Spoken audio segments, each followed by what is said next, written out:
adjust your chairs so you can see the screen. Is this working? No. It is, but that much. Put it up a little higher on your jacket front. See if that helps. Check, check. Yeah, it's working there. That works. Please turn so you can see the screen. Higher. We have 2 enduring understandings for stage 2. Here is the plan. We are going to dip our toes into stage 2. We just had a big powwow. And we decided what we had planned would have us here till, Kathy, I'm thinking 5:30? So we decided we're going to step. You need that. I'm not. I suck with that mic here. We're going to dip our toes into stage 2. I got that one for Judy.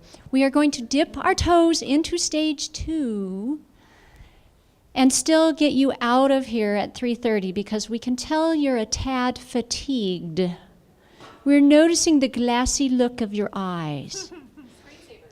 Screensavers. Hello, anybody there? So, thank you for adjusting your chairs and looking at the screen. Why do we have different enduring understandings? This is the audience participation part. When you hear the music, talk to the person beside you. Why do we have different enduring understandings?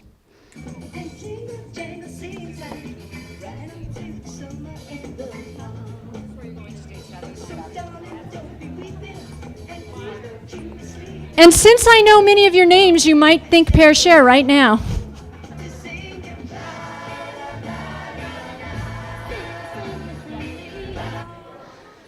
So here's the question. Why are the enduring understandings for stage 2 different than they were this morning for stage 1?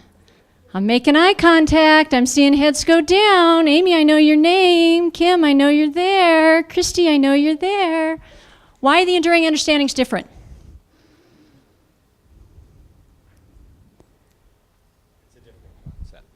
It's a different concept. It's a different focus. It's a different concept. When we backwards planned our 2 days with you, we backwards planned each stage. So when you look at stage 1 from the lovely ladies who went this morning, you'll see that in their stage 1, for stage 1, they have a stage 1, a stage 2, and a stage 3. You will notice, and we'll give you the opportunity to do this later, but we have a backwards plan for stage 2. And when Kristen and I did it, it has a stage 1, a stage 2, and a stage 3. So when we are training in backwards plan, we backwards planned each stage. We're going to watch a video. What I want you to do is think about what the heck does this video have to do with stage 2?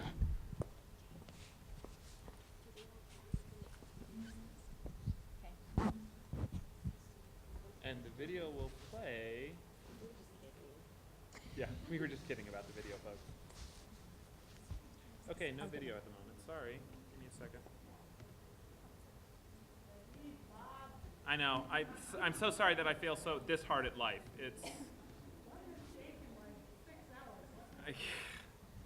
It's playing on my computer. All right, you now have to do a dance interpretation of the video. No, I don't.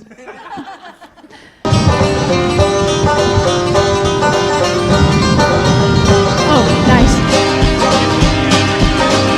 Nice. Okay, here we go. Gene, we have a situation brewing with the carbon dioxide. We had a CO2 filter problem on the lunar module, 5 filters on the limb. which were meant for 2 guys for a day and a half. So I told the doc, You're already up to 8 on the gauges. Anything over 15 and you get impaired judgment, blackouts, the beginnings of brain asphyxia. What about the scrubbers on the command module? They take square cartridges. The ones on the limb are round. Tell me this isn't a government operation. This just isn't a contingency we've remotely looked at. Those CO2 levels are going to be getting toxic. Well, I suggest you gentlemen invent a way to put a square peg in a round hole. Rapidly. Okay, people, listen up. People upstairs handed us this one, and we gotta come through. We gotta find a way to make this fit into the hole for this, using nothing but that. Let's get it organized. Okay, let's build a filter. get some coffee going too, someone. When you hear the music, stand behind your chair. You don't need anything in your hand.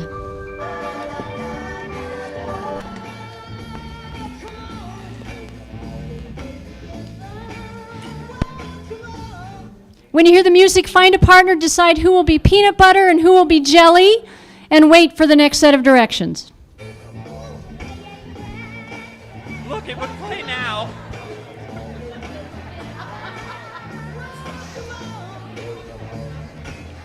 Peanut butter, raise your hand. Jelly, raise your hand. Peanut butter, you're going first. Peanut butter, tell Jelly why you think or what you think this video has to do with stage 2. Peanut butter, tell Jelly what you think.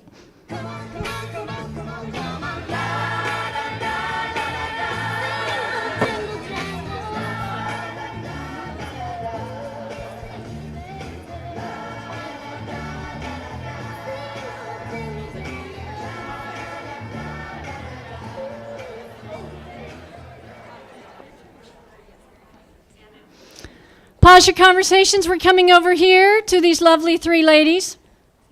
So, gals, what did you come up with? I was peanut butter. Am I supposed to answer? Or should I answer? Is this a nose goes? Okay, I'm peanut butter. I lose that every time.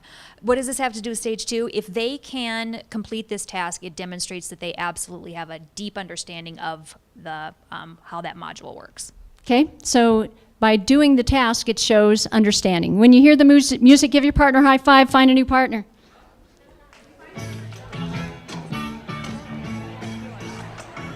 And then what are the connections that you see with this video?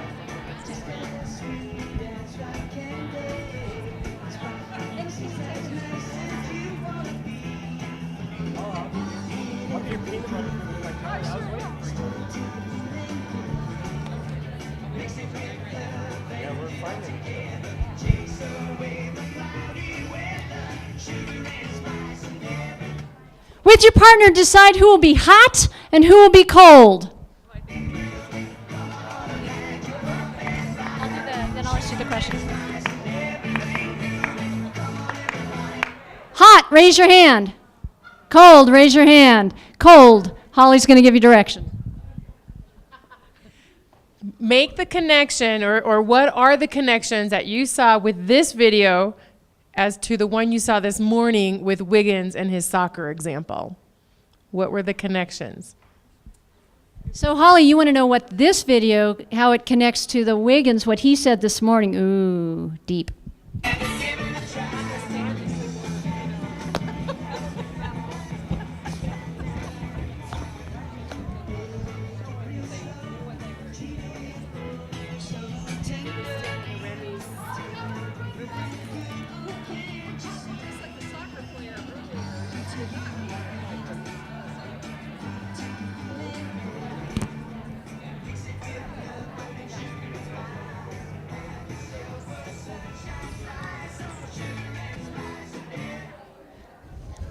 This is the shaft and draft entertainment portion of the afternoon. So here is where you get to volunteer your partner to tell the rest of us what that connection was. So raise your hand if you'd like to shaft and draft your partner to speak. Now, I'm thinking you didn't ride together, right? No. Good, okay. So, what was the connection? They both deal with unpredictable situations. And why is that important? Because in stage 2 on the rigor and relevance chart, we want to create and deal with unpredictable situations. It's really more about critical thinking and problem solving. Round of applause. Nice. So when Grant Wiggins talks about, you know, they can do it in the simulated classroom, but they can't do it in the real world. And here's a problem that they didn't know they were going to have to face. It's a real, authentic problem. So, yeah, that's what it has to do with stage 2. Give your partner a high five, return to your seat.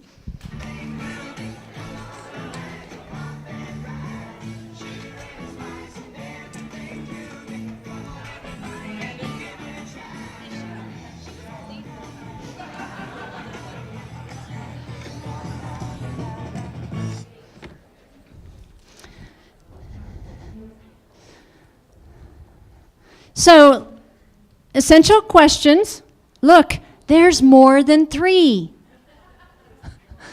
What are the essential components of stage 2? What compromises a balanced assessment? What are world-class assessments? What is a world-class assessment, and how will I know it when I see it? So today, we're not going to be doing these things. We're really going to hit them tomorrow. But you will create an assessment for your stage 1 on your non-academic activity, and you will also create assessments for your stage 1 for your personal unit that you are working on. So you will get the opportunity to create stage 2 as a group and individually. But before we do that, we're going to start with a formative assessment. On your table, there is a Ziploc bag full of cards. When you hear the music, find the cards, get a stack, and wait for the next set of directions.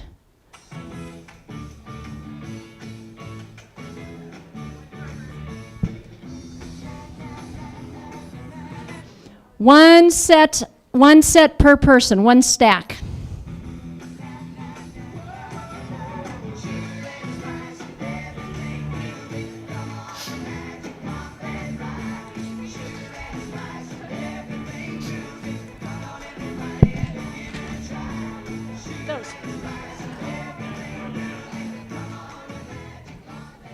Sorry, I didn't model well. At your table, you will find a set of cards. Yes. Please take out the set that has the S, the I, and the F. Robin Carey is modeling what that looks like right now.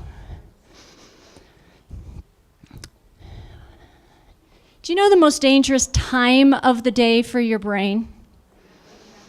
Right now.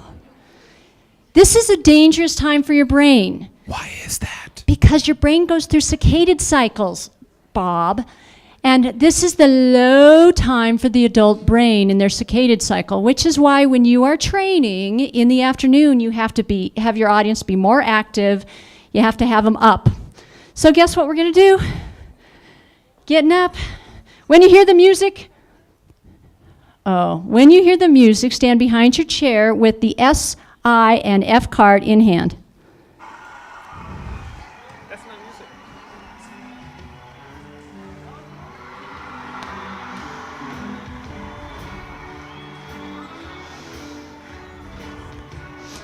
Find someone beside you, stand shoulder to shoulder with someone beside you and your cards in hand.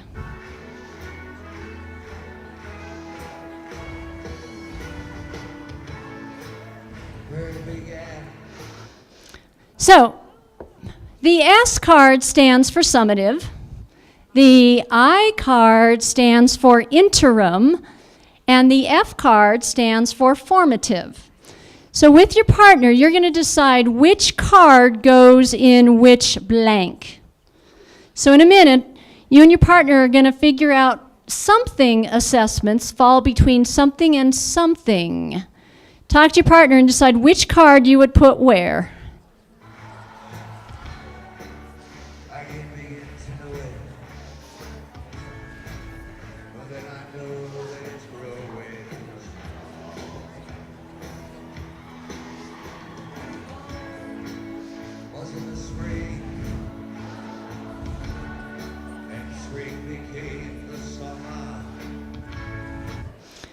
Okay, let's check for understanding. Hold up the card that's going to go in that first blank. Blank assessments.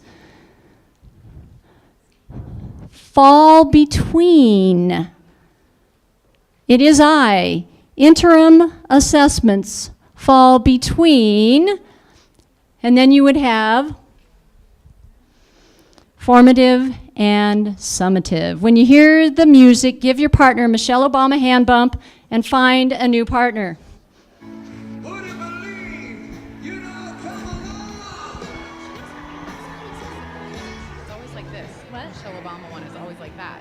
She hand bumps knuckles up instead of like this. Oh, did I do knuckles down? I was just mentioning, like, I hadn't thought about her hand bumps always being a certain way. And then blow it up. Okay, so that first one was fairly easy, and actually I need to go back.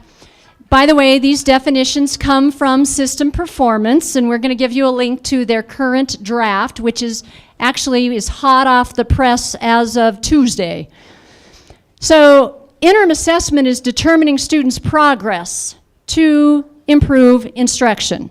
Okay, so this one's harder. Which one of the three is going to go in this blank? Talk to your partner.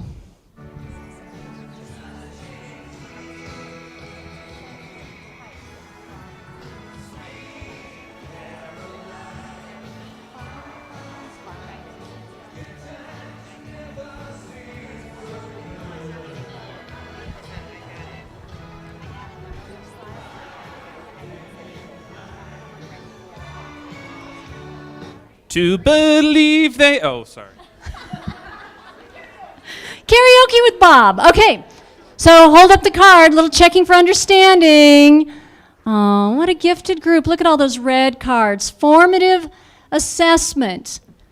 Practices are the most instructionally sensitive types of progress monitoring. When you hear the music, tell your partner how beautiful they are and find a new partner.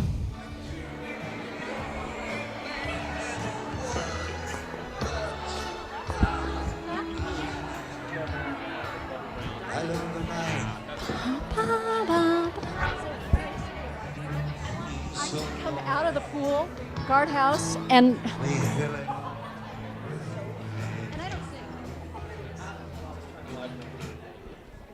with your new partner, fill in the blank, talk about why Kristen and I highlighted those yellow words.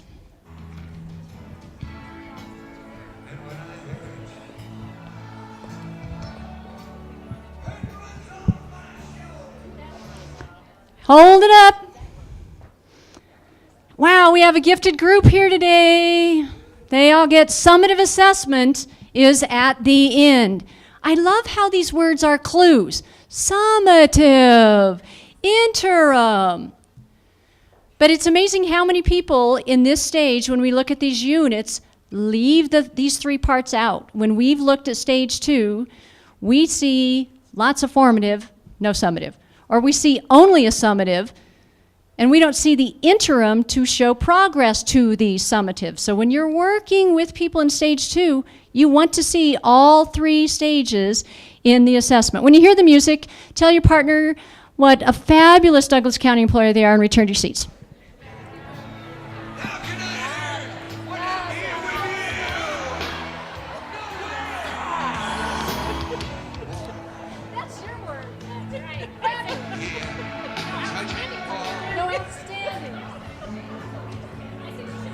Outstanding.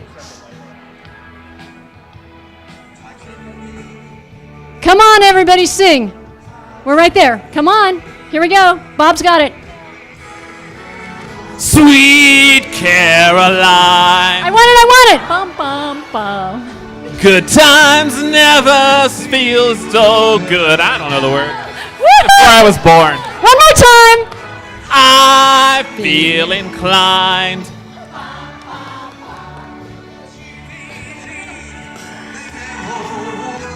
Good thing we are in Boston. Did you say you're here all week, Bob? Nice. Okay, another formative assessment. Switch hats for a minute. Wait, Kristen will be proud of me. I'm walking to the back of the room. Switch hats for a minute. Be facilitators. Why am I doing formative assessment when I haven't taught you anything yet? Cindy, nice. Current state. To measure our current state. To measure our current state of understanding. Right, so we're starting with formative assessment at the beginning to measure your current state of understanding.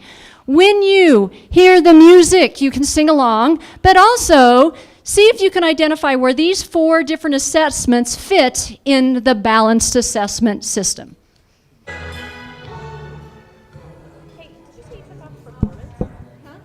You took off performance assessments? You did. Why was that? Because people were yeah. Because can a summative assessment be a performance assessment? It just doesn't matter. Right. Because like my teachers, that's all they use are performance assessments. But then if we had performance assessment up there, why would they put it in summative? I guess. Oh, I get what, okay, I'm sorry, I misunderstood what they were doing. Okay, I see what you're saying. Took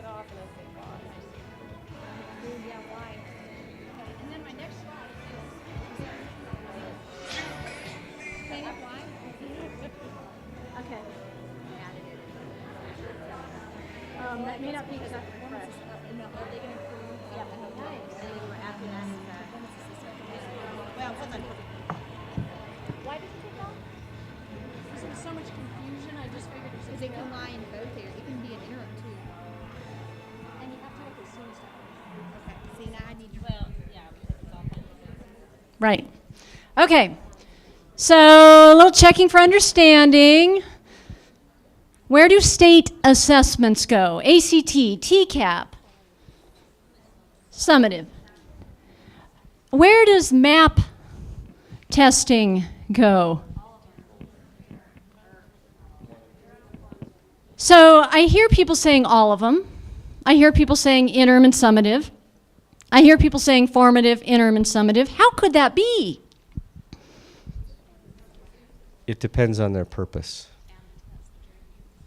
And the test, there's 3 different kinds. So within the MAP testing, there's the progress monitoring, which might be used as what? Formative, or if I'm doing it further along and there's bigger chunks, then it would be what? Interim. And if I'm doing it once a year or twice a year, it would be what? Summative. What about daily assignments? Formative. What about school-wide common assessments? It could be any. So if I have school-wide daily assessments, I could have it as an interim. I could also have it as a summative. I could also be using it as a formative. So a lot of it is the purpose of your assessment. Dana. So where would you put performance assessment, Jamie? Gosh, you are going to call me on this. Okay.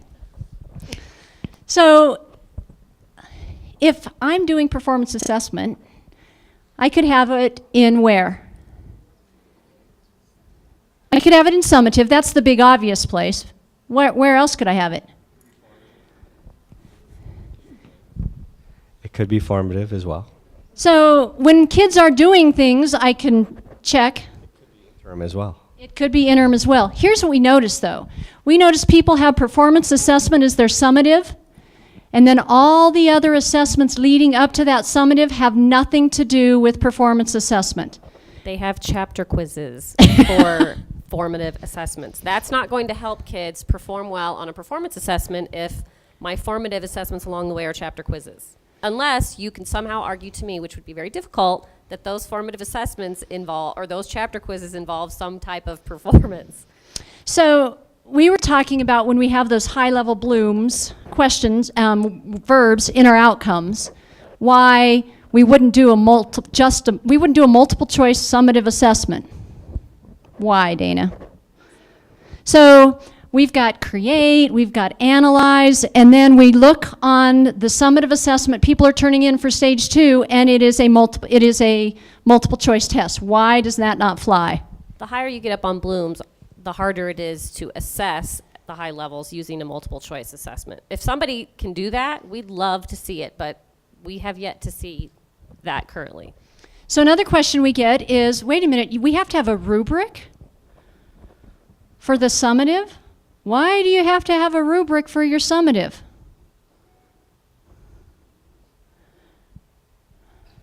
Well, besides that you don't get crap. Thanks, Tiffany. Why do you need a rubric when you design your summative assessment? Yes? Well, if it's a more authentic assessment, again, you won't be able to use multiple choice. You'll need a rubric to be able to gauge the various components of what you're assessing. So when we talk about a performance-based assessment, we talk about a summative assessment, there's not a right yes, no answer. So that's why you're going to have the rubric to measure. Christy Jean. It's also about the student at that point. I want to make sure I can give my student, they know fully ahead of time what my expectations are for that summative assessment.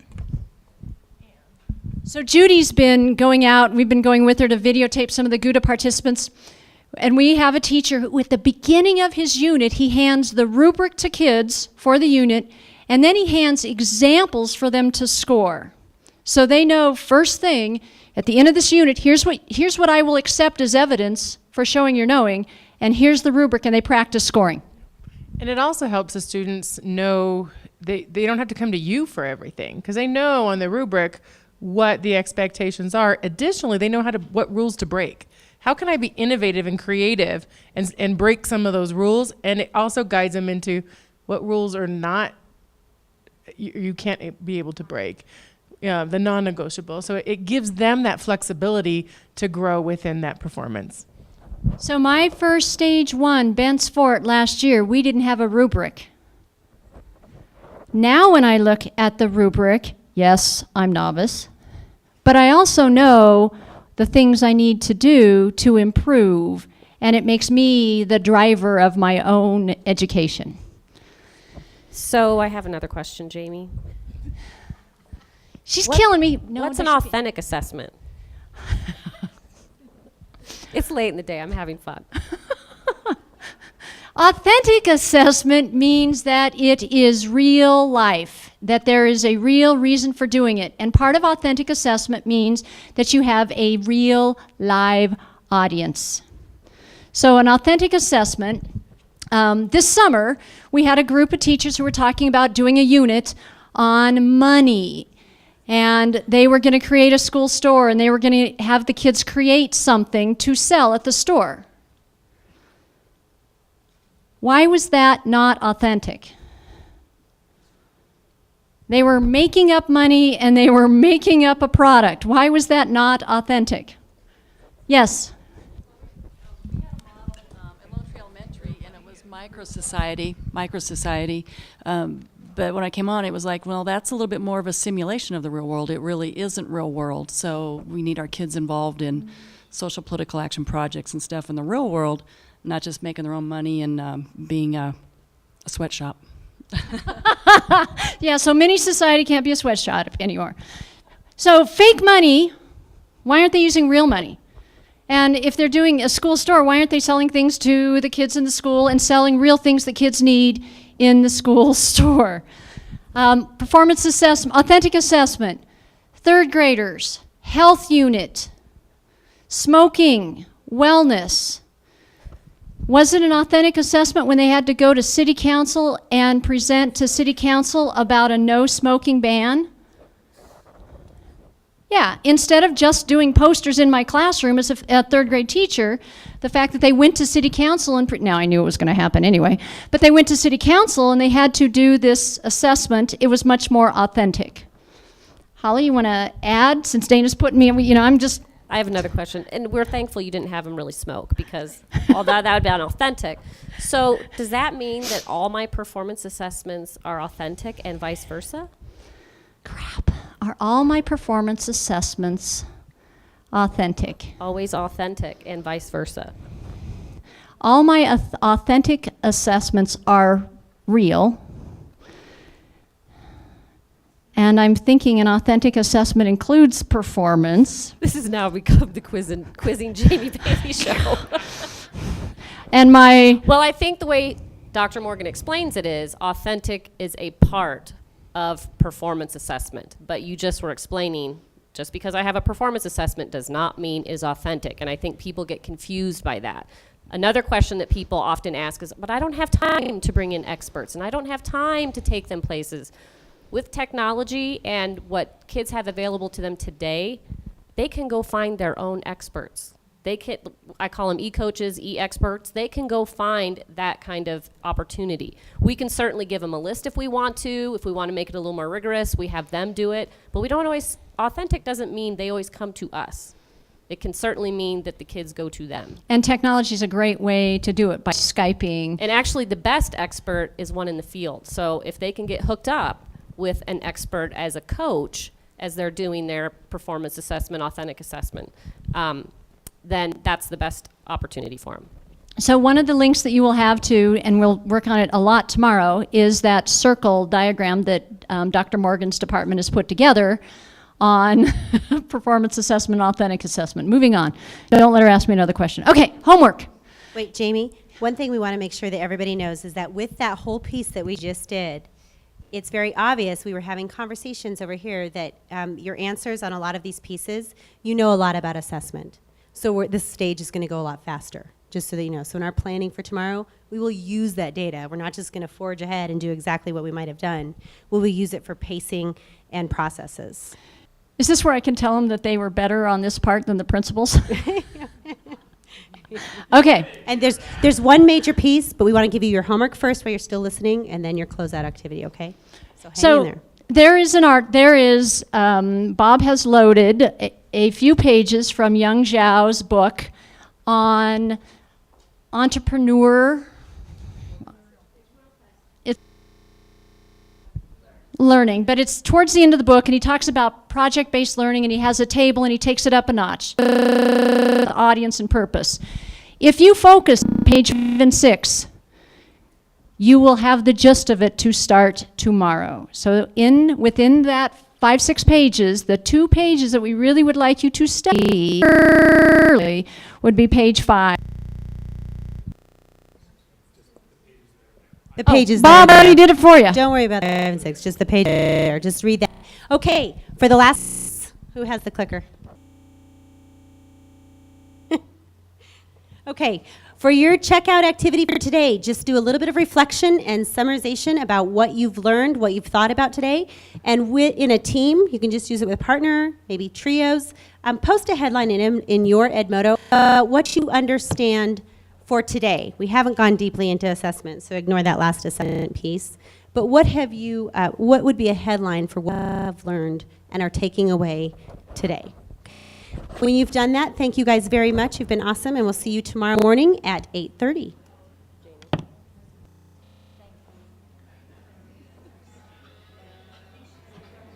Look at that and go on a run since we're out there early and she's been